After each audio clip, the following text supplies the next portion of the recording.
The debate over reopening schools continues across Florida. Good evening, I'm Ava Van Valen. And I'm Channing Frampton. Our Katie LaGrone is investigating the motivation behind some of these decisions. And the question still stands. Are these choices for our children being driven by politics or public health? In Palm Beach County, back to school this semester will be completely online.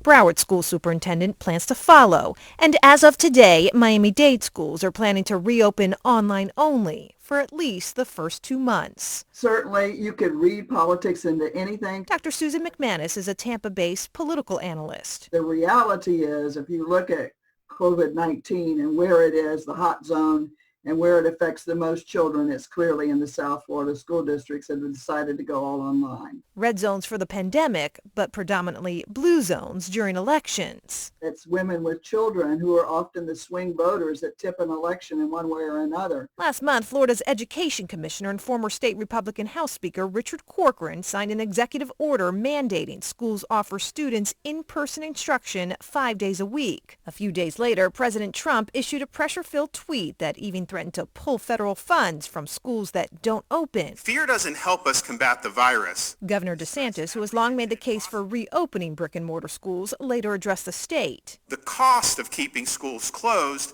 are enormous. Still, McManus says all evidence suggests it's parents and public health driving decisions for school districts and their boards, not politics. And I think it's much more of a practical consideration and a real-time look at COVID-19 incidences in areas, the makeup of the school children, the density of the population. It's a choice lawmakers, Republican and Democrat, are finding themselves weighing. We think our kids learn best in school. We think there's a lot of reasons kids go to school beyond just the education factor. Republican Senator Jeff Brandes plans to send his kids back to campus in Pinellas County, while Republican Representative Renee Placencia told me he's keeping his kids home in Orlando. The bottom line is one size does not fit all.